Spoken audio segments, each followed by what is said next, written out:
Tralala. Bien, continuemos. Hoy entonces veamos cómo aplicar este formalismo variacional y lagrangiano a los sistemas continuos. Primero que todo, quiero que quede un poco claro cuál es la diferencia cuando hablamos de variacional en un lado y en el otro. En el caso discreto, lo que hacíamos era coger infinitos caminos entre dos puntos para dos tiempos, y lo que veíamos era la diferencia de la acción entre esos caminos. Al final escogíamos el que tenía la acción más pequeña o la mínima acción. ¿Qué es lo que vamos a ver aquí como caminos? Hay que tener un poquito de cuidado. Usualmente cuando uno piensa en configuraciones, por ejemplo en la cuerda, piensa en la forma de la cuerda. Pero tenemos que tener en cuenta que aquí la variable que también va a entrar es el tiempo. Entonces no solamente me interesa la forma que tiene la cuerda en un instante, sino la forma y el perfil que va a tener en todo el trayecto en el tiempo. Entonces, por ejemplo, la figura lo que me está mostrando es como la cuerda, dependiendo de su perfil, va barriendo al final una superficie a la cual le voy a asociar una acción. Esa superficie al final es la que voy a llamar la configuración. Entonces voy a tener una forma inicial, una forma final, y esas dos formas, inicial y final, van a ser, digamos, un punto de partida y un punto de llegada, que para todas las configuraciones tiene que ser el mismo. Pero entonces van a variar las configuraciones en el término entre el inicial y el final. ¿Qué es lo que voy a tener entonces? Que lo que voy a cambiar, ya no voy a pensar en caminos, sino configuraciones, ¿ok? Que van a arrancar de una forma inicial, por ejemplo, para el ejemplo que estoy poniendo, la cuerda, y una forma final. Y de todas esas configuraciones, entonces escojo la que me extremice la acción. Ahora, para simplificar lo que vamos a hacer, entonces recordemos que ahora tenemos posición y tiempo, entonces vamos a anotarlo de una manera unificada que es xmu. ¿Ok? Y de aquí en adelante ni siquiera le pongo el mu cuando esté dentro del argumento para no saturar la notación. Pero la idea es que entonces tengo 3 y 4 coordenadas. ¿Listo? Esto va a ser incluso natural cuando estemos hablando de relatividad, donde vamos a tomar 0, 1, 2, 3. ¿Ok? Entonces con esta notación nuestra densidad lagrangiana va a depender de un campo, phi, que depende de estas coordenadas, de las variaciones de ese campo con respecto a esas coordenadas. Y la integral, que teníamos integrales con respecto al espacio y el tiempo, se puede notar como una sola cosa sobre una integral de 4 dimensiones. Y hacemos lo mismo, exactamente lo mismo que hacíamos. Entonces ahora tenemos distintas configuraciones que van a estar distinguidas a partir de un eta que depende tanto de la posición como del tiempo. Y él me dice qué tanto una configuración se distingue de la otra. Entonces vemos cómo las distintas configuraciones van a variar dependiendo de este señor. ¿Qué tengo? Que yo quiero que esas variaciones sean 0 en el tiempo final y el tiempo inicial. Yo quiero que el punto inicial todas coincidan y en el punto final todas coincidan. Pero no solamente en el tiempo. Como ahora hay una coordenada espacial, como la coordenada espacial es importante, ahora tengo integrales sobre el espacio, también voy a pedir que la configuración como tal inicial sea igual a la configuración final. ¿Sí? La condición inicial y la condición final de, digamos, la cuerda. Entonces estas son las dos condiciones que ahora tengo que imponerle a ese eta. De ahí para adelante la situación es prácticamente verbatim, no hay que cambiarle gran qué. En situaciones hay veces que uno puede incluir algunas cosas extra, pero aquí nos remitiremos a simplemente decir que hacemos lo mismo. Si quieren pues detalles pueden dirigirse a un libro de teoría de campos o simplemente ir a un libro de mecánica analítica como la Goldstein en su último capítulo. Entonces, si seguimos los mismos pasos, pues vamos a llegar a lo mismo, pero donde teníamos derivadas normales, ahora tenemos derivadas funcionales con respecto a las nuevas variables. Antes teníamos variables que eran las coordenadas, ahora tengo los campos. ¿Ok? Y tengo derivadas funcionales, pero como les decía, prácticamente para nosotros no vamos a tener, digamos, el detalle para distinguirlas en este punto. Entonces tenemos que la variación de la acción con respecto a este alfa queda en términos de estas variaciones de lagrangiano, donde nuevamente, igual que la vez pasada, habíamos descartado unos términos de superficie como es usual. Pueden haber situaciones donde esos términos de superficie sean importantes. Y así entonces, si yo quiero que esto sea 0, necesito que el argumento sea 0 porque este parámetro es completamente arbitrario y obtenemos entonces la ecuación de Euler-Lagrange para sistemas continuos o para campos clásicos. Entonces, si se dan cuenta, todo es análogo, sino que entonces tengo que pensar, o sea, la interpretación es un poco distinta. ¿Qué pasa ahora? Voy a hacer unas acotaciones que nos recuerdan lo que estamos haciendo. De hecho, prácticamente es volver a hacer algunas cosas que uno hacía para sistemas discretos. Por ejemplo, si yo quiero obtener las ecuaciones de movimiento de un sistema, lo que tengo que obtener es su acción. De esa acción, aplicando principios variacionales, obtengo las ecuaciones de movimiento, que las llamamos las ecuaciones de Euler-Lagrange. Ahora, como las ecuaciones de movimiento para un sistema dependen de la variación de la acción, si yo modifico la acción por una constante, pues no va a cambiar la ecuación de movimiento. O sea que yo puedo, dos sistemas con dos que se diferencien por una constante, van a tener las mismas ecuaciones de movimiento. O sea, la acción no está completamente determinada y en cambio queda determinada módulo una constante. Yo le puedo sumar una constante. ¿Esto qué implica? Recordemos que la acción es la integral de la lagrangiana o la integral de tiempo y del volumen de la densidad lagrangiana. Entonces, en sistemas discretos simplemente uno dice que la lagrangiana queda definida módulo una derivada del tiempo, de tal manera que cuando yo la meto en la integral del tiempo, me entregue un término de superficie o evaluada en los tiempos inicial y final, que es una constante, y no va a afectar la acción. Y esto se traduce ahora en sistemas continuos a que la densidad lagrangiana va a estar definida módulo una derivada total, que nuevamente por lo mismo, por una generalización del teorema fundamental del cálculo o el teorema de Gauss, si ustedes quieren, me va a entregar un término de superficie que va a ser una constante y entonces no me va a afectar la acción. Entonces esto es lo que me interesa que tengamos presente aquí. Obviamente hay algunas cosas detrás, no he hecho algunos pasos, los pasos intermedios que como ya dije son análogos a lo que habíamos hecho con el caso discreto.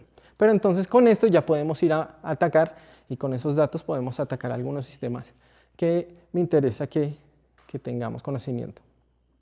Ok, veamos cómo se aplica todo esto en un par de ejemplos. Como había dicho, el primero y más sencillo es la cuerda.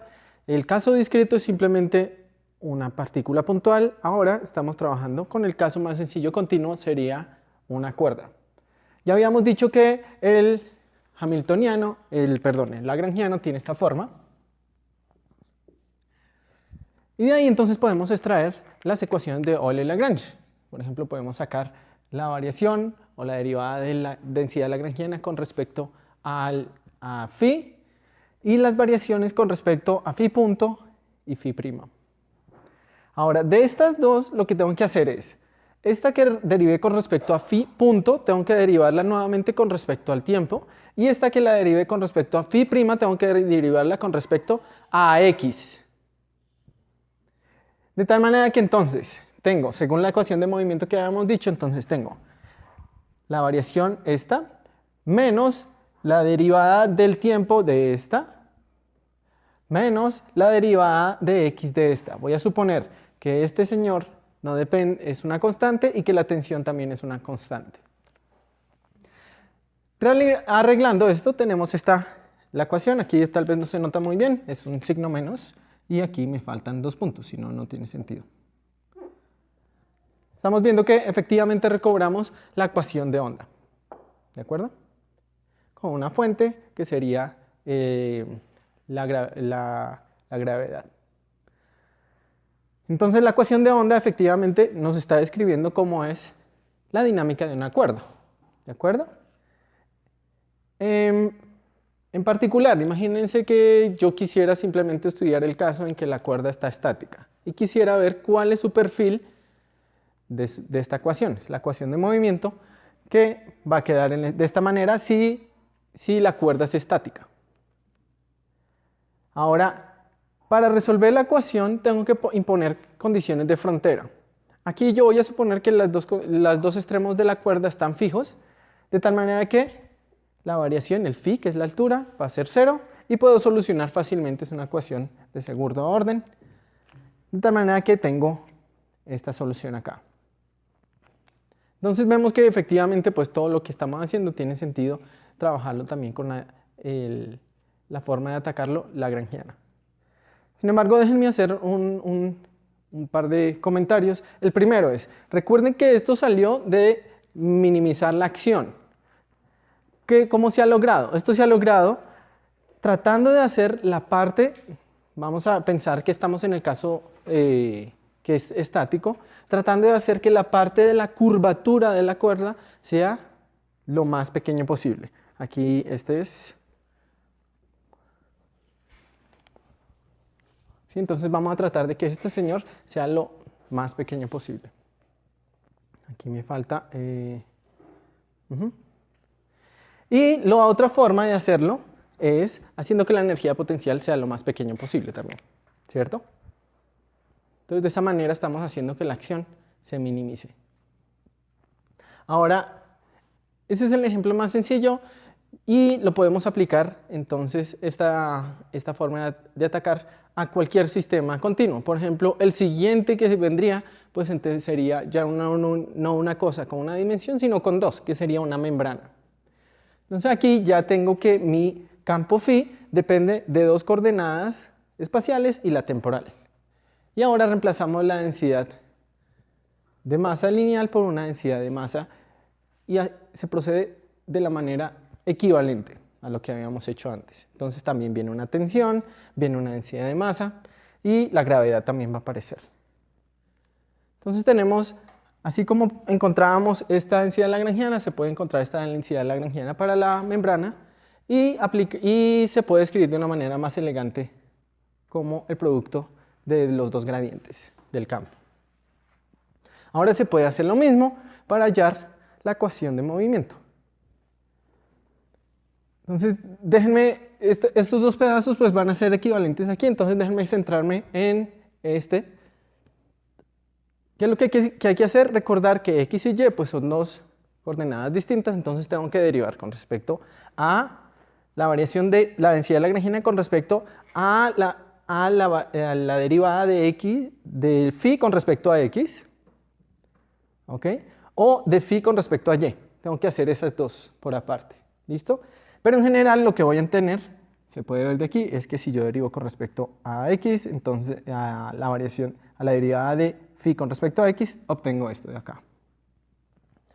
Tal vez me falta un menos, ¿cierto? Y de este entonces tengo que ahora tomar la derivada con respecto a la variable que venía acá. Entonces si tomé la variación con respecto a dx de phi, tengo que derivar con respecto a x. Entonces tengo que hacer algo así. Aquí vendría una suma xx más y. Y lo que obtengo es este señor acá. Entonces si considero igual aquí acá, tengo esta ecuación de movimiento y si la arreglo, obtengo nuevamente la ecuación de onda que no tiene ya ningún misterio. Es efectivamente la ecuación que uno resolvería para una membrana. Si es estática, entonces tengo la ecuación de Poisson. Acá no puedo ir más allá, a menos que le ponga unas condiciones de frontera, ¿sí? Puedo ponerle, por ejemplo, que sea circular y nuevamente fija o cuadrada, lo que quiera hacer. Lo que me interesa ahorita es que vemos que es posible extraer la lagrangiana o la densidad lagrangiana y de ahí las ecuaciones de movimiento. En particular, vemos que podemos reproducir todo lo que hemos hecho con la cuerda, que que también se puede hacer desde mecánica newtoniana, pero aquí, digamos, tiene un poder extendido para la interpretación. Veamos qué sucedería con un caso que de pronto nos interesa un poco más, que sería un campo gravitacional. Entonces, nuestro último ejemplo va a ser algo que pues, nos interesa un poco, y es el potencial de Newton. Sabemos que el potencial de Newton precisamente es algo que está definido sobre todo el espacio, es un campo escalar, entonces podemos aplicar lo que acabamos de hacer para él. Queremos entonces hacer una descripción a la gravitación universal. ¿Qué es lo que queremos? Estamos buscando un señor que satisfaga la ecuación de Poisson, pero nos acordamos que acabamos de hacer algo, hicimos la membrana donde encontrábamos precisamente la ecuación de Poisson. O sea que podemos copiar lo mismo, simplemente extendemos una coordenada extra, ¿cierto? Como yo ya lo había denotado, lo había escrito con el gradiente, pues simplemente escribo el gradiente con z y basta. O sea que ya sabemos que la densidad lagrangiana para ese campo, que va a ser el potencial de Newton, tiene esta forma. Ahora, aparece un señor por aquí que no conozco todavía, pero aquí esta densidad de masa no solamente la infiero de lo que teníamos con la membrana y la cuerda, sino además tengo la expresión bien conocida de la energía potencial gravitacional, que es la multiplicación entre el potencial de Newton veces la densidad de masa e íntegro sobre el espacio. Entonces vemos que esto tiene sentido. Ahora, ese kappa que aparece ahí, también lo puedo definir una vez veo cómo quiero que me quede la ecuación de Poisson. La ecuación de Poisson tiene una forma bien definida en términos de la constante universal gravitacional. De tal manera que si yo pongo esta g, si yo quiero que esto quede de esta manera, tengo que escoger kappa con esta forma. Y ya tengo entonces la densidad lagrangiana para un potencial, el potencial de Newton, cuya ecuación de movimiento es Poisson. Ahora se estarán preguntando, bien, bonito, pero no habíamos visto que en general pues también tengo que meter la energía cinética. Aquí no se ve la energía cinética. Entonces, una pregunta válida es ¿qué pasó con la energía cinética? ¿Por qué no aparece acá? Bien, lo que sucede es que pues si estamos en este curso prácticamente ya tenemos que tener más o menos claro que hay una teoría de gravitación más precisa, que es una teoría de gravitación relativista. La teoría universal de la gravitación es una teoría no relativista. Esto equivale a que nuestro potencial gravitacional sea estático. ¿Okay? Habíamos dicho que yo puedo tomar al espacio-tiempo de Newton como si fuera plano con unas fuerzas, ¿ok? Y en ese caso, entonces voy a tener que nuestro potencial lo voy a tomar estático. Se puede hacer algunos arreglos. Puedo tomar el caso en que sea dinámico, pero de tal modo que cuando yo pase a la velocidad de la luz a infinito, que es el límite no relativista, vuelva y recobre Newton. ¿Sí? Tengo que volver a recobrar esto que habíamos hecho acá. Entonces, sabemos que como estamos trabajando en una teoría no relativista, nuestro potencial va a ser no dinámico. ¿De acuerdo? Sin embargo, lo podemos hacer dinámico. Entonces, queremos algo que reproduzca la ecuación de onda. Sabemos de la membrana que la ecuación de onda va a aparecer prácticamente siempre que hagamos esto. Y queremos que esa ecuación de onda se reduzca a Poisson cuando la velocidad de la luz va a infinito. Se nos alumbra la cabeza y vemos que inmediatamente nos basta compensar a la velocidad de la luz como la velocidad de propagación de las ondas que estarían asociadas a ese potencial. De tal manera que cuando esa velocidad es muy grande, la energía cinética está suprimida. Efectivamente, si yo analizo las unidades, veo que esta expresión cuadra con todo lo que quiero. Entonces tengo una velocidad de propagación, que es la velocidad de la luz, tengo la energía cinética, tengo que cuando la velocidad de la luz va a infinito, esto se reduce al caso anterior, no relativista, y tengo la ecuación de onda. ¿Okay? No quiero que crean que fue un trabajo simplemente increíblemente sencillo y ya tenemos una teoría relativista para la gravitación. No. De hecho, las ondas gravitacionales o las ondas de potencial de Newton no van a ser las ondas gravitacionales que se discuten usualmente, ¿ok? Entonces, este no es el lagrangiano que nosotros vamos a obtener, no es el lagrangiano de Einstein o de Hilbert Einstein que se conoce. ¿Listo? Pero entonces tenemos una teoría relativista de un campo que se propaga con ondas que se propagan a la velocidad de la luz. Hicimos un poco de trampa, aquí puede haber aparecido otro número, ¿cierto? Entonces, digamos que pusimos el caso más simple donde ya suponemos que la velocidad de propagación de las ondas es la velocidad de la luz. Puede ser algo que crezca como la velocidad de la luz. Pero bueno, la idea es que tengamos una ilustración del poder que tenemos ahora. Tenemos una mecánica lagrangiana que me permite estudiar también sistemas continuos o campos en general, y tenemos un aparataje variacional que nos va a permitir, además, estudiar la pregunta que tenemos por ahí abierta, y es cuáles son los caminos más cortos entre dos puntos en una superficie. Y eso es lo que vamos a hacer la próxima vez. Nos vemos. ¡El asombroso Capitán Calzoncillos! ¡Tra-la-la!